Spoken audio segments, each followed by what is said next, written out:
एक और वीडियो में आप सभी का स्वागत है बच्चों। आज हम लोग देखेंगे क्लास 10th के क्लास 10th के ज्योग्राफी का चैप्टर 2 भूमि और मृदा संसाधन। मृदा का मतलब होता है मिट्टी। पिछले वीडियो में हम लोगों ने पढ़ा था संसाधन एवं उनके उपयोग यानी खनिज का। आज हम लोग किसका पढ़ेंगे? भूमि का। ठीक है ना। तो ये आपका चैप्टर 2 है और अगर आप इसी प्रकार के क्लास 10th के हर चैप्टर की तैयारी करना चाहते हो तो चैनल को शेयर एंड सब्सक्राइब करें और अगर वीडियो समझ में आए तो वीडियो को एक लाइक अवश्य करें। ठीक है ना। आज हम लोग देखेंगे चैप्टर 2 देखिए, आगे बढ़ने से पहले हम आपको एक चीज़ बताते हैं। आपके लिए कोई सामान कितना भी अच्छा हो लेकिन अगर आप उसका ज़्यादा उपयोग करते हो तो वो आपको कभी ना कभी नुकसान देगा ही। और आप सोच रहे होगे कि ये बात हमने आपको क्यों बताई, तो देखिए ये आपका पहला ऑब्जेक्टिव में ही आपका मिल जाएगा। देखिए पंजाब में भूमि निम्नीकरण का मुख्य कारण है। तो देखिए पंजाब एक बहुत ही विकसित राज्य है और वहाँ खेती अच्छी होती है, लेकिन आजकल जो है ना कि पंजाब में भूमि का जो निम्नीकरण हो रहा है यानी जो भूमि का जो गुण था ना वो ख़त्म होते जा रहा है, वो ख़राब होते जा रहा है। मिट्टी जो है वहाँ की ख़राब होते जा रही है। तो इसका क्या कारण है? अधिक सिंचाई। देखिए वहाँ पानी की कोई कमी नहीं है, वहाँ सिंचाई की कोई कमी नहीं है, जिस वजह से वहाँ के लोग जो है ना बहुत अधिक सिंचाई करते हैं। तो अभी हमने आपको बताया था ना कि हम कोई भी चीज़ हमारे लिए कितना भी अच्छा हो लेकिन अधिक करते हैं तो वो हमें नुकसान देता ही है। तो वहाँ का जो है ना अधिक सिंचाई जो है वहाँ का नुकसान कर रहा है। अब दूसरा प्रश्न हम लोग देखते हैं, मरुस्थलीय मृदा किस राज्य में पाई जाती है? राजस्थान। ये हमने आपको पिछले एक्सरसाइज में भी बताया था। काली मृदा का दूसरा एक नाम होता है काली मिट्टी का रेगुर मिट्टी। मैग्रोवस वन का सबसे अधिक विस्तार है। तो देखिए मैग्रोवस वन जो है पूर्वोत्तर राज्य में है। पूर्वोत्तर राज्य कहने का मतलब जो है ना यानी पश्चिम बंगाल असम के तरफ है। ठीक है ना। उसके बाद आगे चलते हैं हम लोग। रुकिए, पूर्वोत्तर इधर है, पूर्वोत्तर इसको बोला जाता है। एक मिनट रुकिएगा। तो उत्तर ऊपर, नीचे दक्षिण, हाँ ठीक है, इधर मणिपुर बंगाल ये सब ठीक है।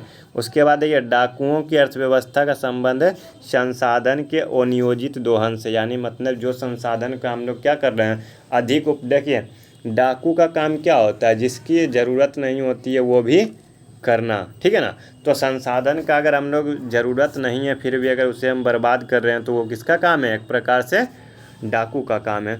निम्नलिखित में किस प्रांत में सीढ़ीदार खेती की जाती है? तो उत्तरांचल में, यानी उत्तरांचल का एक और नाम है उत्तराखंड। अब देखिए सीढ़ीदार खेती इसलिए की जाती है क्योंकि पहाड़ी क्षेत्र है, वर्षा अधिक होती है, प्लस दूसरी बात वहाँ का जो ज़मीन है ना वो इस प्रकार से ढाल रूप में है, तो वहाँ सीढ़ीदार खेती कर दी जाती है कि अगर वर्षा अधिक हो तो पानी नीचे चला जाए। ठीक है। और वहाँ का ज़मीन भी उसी प्रकार का है। उसके बाद देखते हैं हम लोग प्रश्न संख्या 7 में, निम्नलिखित में किस राज्य में काली मिट्टी अधिक पाई जाती है? तो देखिए आपको पता होगा ना, नहीं पता है तो हम आपको बताते हैं। कपास के लिए काली मिट्टी चाहिए होती है। किसके लिए चाहिए होती है? कपास के लिए। तो देखिए कपास की खेती सबसे अधिक महाराष्ट्र में होती है, उसके बाद गुजरात में होती है। तो देखिए आपका महाराष्ट्र तो इसमें ऑप्शन दिया नहीं है, अगर महाराष्ट्र देता तो महाराष्ट्र हो जाता। यहाँ ऑप्शन क्या दिया आपको? गुजरात। तो इसका आंसर क्या हो जाएगा? गुजरात, यानी ऑप्शन नंबर डी। अब देखिए हम लोग देखते हैं प्रश्न संख्या 8 में, भूमि उपयोग आंकड़ों के अनुसार 2002-2003 में भारत में कितने प्रतिशत भूभाग पर वन क्षेत्र थे? तो देखिए 22%। तो यानी हम लोगों का जो भारत का पूरा मतलब है ना तो वो 22% है, यानी जितना हमारा ज़मीन है उसका 22% पर जंगल है। तो अब आप लोग सोच रहे होंगे कि ना बहुत जंगल है यार, सोच रहे होंगे ना कि अगर 22% है, अगर मान लीजिए हमारा घर इतना बड़ा है, मतलब भारत इतना बड़ा है ना, भारत क्या इतना बड़ा है मान लीजिए, तो लगभग कितना इसका इतना भाग पे जो है क्या लगभग जंगल है, थोड़ा सा हाँ इतना भाग पे मान लीजिए। तो आप लोग सोच रहे होंगे कि क्या इतना है तो बहुत है ना, लेकिन कम है, क्योंकि अगर किसी भी जो जगह होता है ना वहाँ अगर शुद्ध रहना है, वहाँ के हवा को ठीक रहना है तो कम से कम मिनिमम कितना भाग पे जंगल होना चाहिए? 33%। अब देखिए वो भी 22% जो है ना तो हमारे पूर्वोत्तर राज्य के वजह से है। अगर हम लोग इधर आ जाए ना यानी पश्चिमी राज्य, उत्तरी राज्य और दक्षिणी राज्य में चले जाए ना तो उधर तो और भी कम है। अब देखिए हमारा कुछ ऐसा राज्य है ना जो कि पूर्वोत्तर में है, वहाँ लगभग 90%, 80% इस प्रकार से पूरा जंगल है, यानी वो पूरा राज्य ही जो है वो जंगल है। तो इस प्रकार से 22% पहुँचता है। जैसे कि देखिए सबसे अधिक आपको जंगल आपको मिलेगा मिजोरम में, मणिपुर में, नागालैंड में, अरुणाचल प्रदेश में। ये सभी जो है जंगली एरिया है। अभी इसीलिए आपका कुछ देर पहले आया था ना कि मैंग्रोवर वन जो है सबसे अधिक कहाँ पाया जाता है, तो हमने क्या बताया था आपको, पूर्वोत्तर राज्यों में। अब देखिए भारत के कितने प्रतिशत भाग मैदानी है, तो 43%। कितना है? 43%, यानी मैदानी कहने का मतलब समतल भूमि वाला। तो देखिए इसमें आपका कौन कौन सा राज्य आता है मुख्य रूप से, तो देखिए इसमें आपका मुख्य रूप से आता है राजस्थान, यूपी, एमपी, बिहार, दिल्ली, पंजाब, हरियाणा, ठीक है ना। तो इसे ये सभी आपके आते हैं मैदानी भाग में। निम्नलिखित में कौन सा कारक मृदा निर्माण में महत्वपूर्ण होता है, तो देखिए चट्टान, क्योंकि चट्टान से मिट्टी बनता है। उसके बाद देखिए पेड़ पौधा, पेड़ पौधे के अंश उसमें मिलते हैं। उसके बाद देखिए जलवायु, तो देखिए बनता चट्टान से है, पेड़ पौधे की सहायता से, और जलवायु उसमें महत्वपूर्ण भूमिका निभाता है। अब हम आपको बताते हैं कि देखिए चट्टान से मिट्टी कैसे बनती है। मान लीजिए ये एक चट्टान है, ये क्या है? एक चट्टान है। देखिए गर्मी पड़ा, तो गर्मी पड़ने से जो है ना इसमें थोड़ा बहुत बीच बीच में दरार आ जाता है, थोड़ा बहुत क्या हो जाता है? दरार आ जाता है। उसके बाद बरसात आया, बरसात में थोड़ा बहुत इसमें पानी चला गया, फिर ठंडी आया तो थोड़ा बहुत सिकुड़ गया, लेकिन फिर गर्मी में दरार आया। तो इसी प्रकार से ये टूटते चले जाते हैं। क्या होते हैं? टूटते चले जाते हैं। तो इसी तरह से मिट्टी का निर्माण होता है। अब आगे देखिए, तो इसीलिए इसमें हो जाएगा इनमें से सही ऑप्शन नंबर डी। आगे हम लोग देखते हैं 11 नंबर में काली मिट्टी किस खेती के लिए उपयोगी होता है। तो अभी हमने आपको कुछ देर पहले बताया था कपास के लिए। भारत में सबसे अधिक, आप सोच रहे होंगे कि बिहार में कपास की खेती नहीं होती, होती है बहुत कम, ना के बराबर, हमरा लगता है होबे नहीं करता है, ठीक है ना।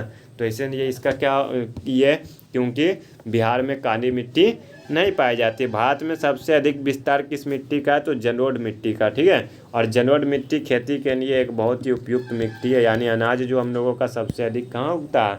जलोढ़ मिट्टी में। अब आगे देखते हैं, इसमें कौन स्थानबद्ध मिट्टी का उदाहरण है, यानी जो कि स्थान विशेष में पाया जाता है। तो ये आपका वही काली मिट्टी। पुरानी जलोढ़ मिट्टी को कहते हैं बांगर, पुरानी जलोढ़ मिट्टी को क्या कहते हैं? बांगर। और नई जलोढ़ मिट्टी को कहते हैं खादर, ठीक है। अब आगे देखते हैं, भारतीय कृषि का राष्ट्रीय सकल घरेलू उत्पाद में कितना है, तो इसमें है 13% लगभग, ठीक है ना। यानी इसमें 13 नहीं दिया हुआ है, 13.7 दिया हुआ है, 13.7%। एक मिनट रुकिएगा, ये बरस भी घुस जाता है अंदर, ठीक है। अब आगे देखते हैं, मिट्टी का पीएच मान कितना होना चाहिए। तो देखिए मिट्टी जो है ना वो उदासीन होनी चाहिए। कितनी होनी चाहिए? उदासीन होनी चाहिए, यानी 7 होना चाहिए। अगर मिट्टी अम्लीय या क्षारीय होगा ना तो उसका गुणवत्ता में कमी होगा। इसलिए आपने कभी सुना होगा कि हमें मिट्टी का, यानी 10-20 सालों के बाद अगर हम खेती उसमें करते हैं तो कम से कम 5-7-10 सालों के बाद हमें क्या करना चाहिए? उसकी जांच करानी चाहिए, क्योंकि उससे हमें पता चल जाता है कि मिट्टी जो है वो कैसी है। तो उस प्रकार से फिर हम उसमें खनिज का उपयोग करते हैं। अब आगे देखिए, हम लोग देखेंगे क्या, प्रश्न संख्या 17 में मिट्टी संरचना में चट्टान के ऊपर कितनी परतें होती है? 3 परत होता है, ठीक है ना। इनमें कहाँ जैविक मिट्टी नहीं पाई जाती है? तो जैविक मिट्टी देखिए झारखंड में नहीं पाया जाता है, क्योंकि झारखंड में पठार है। झारखंड में क्या? पठार है। झारखंड जो है ये छोटा नागपुर पठार का हिस्सा है, ठीक है। अब आगे देखते हैं हम लोग 19 नंबर में, world wide fund for nature के अनुसार भारत में लगभग कितनी भूमि निम्नीकृत हो चुकी है? निम्नीकृत कहने का मतलब देखिए, जैसे अगर किसी में खेती अच्छे से होती है ना तो उसको बोलते हैं उपजाऊ, उसको क्या बोलते हैं? उपजाऊ। लेकिन धीरे धीरे इसमें जो है ना उपजाऊ मिट्टी में धीरे धीरे उसकी गुण में कमी आ जाती है, निम्नीकरण हो जाता है, तो उसको बोलते हैं निम्नीकरण। तो लगभग आज जो है ना 13 करोड़ हेक्टेयर भूमि जो है भारत में वो निम्नीकृत होने जा रहा है, हो चुका है। अब उसके बाद हम लोग देखते हैं प्रश्न संख्या 20 में मृदा संरक्षण के लिए कौन सा उपाय उपयोगी है।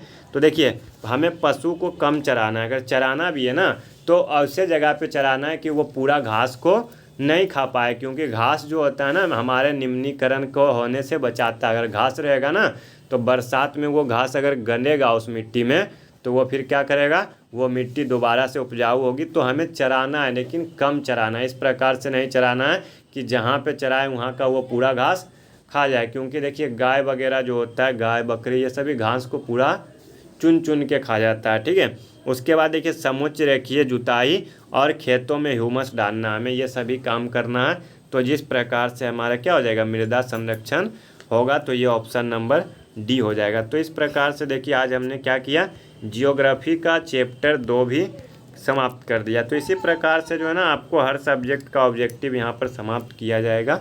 मिलते हैं आप सभी बच्चों से नेक्स्ट वीडियो में। धन्यवाद। जय हिंद।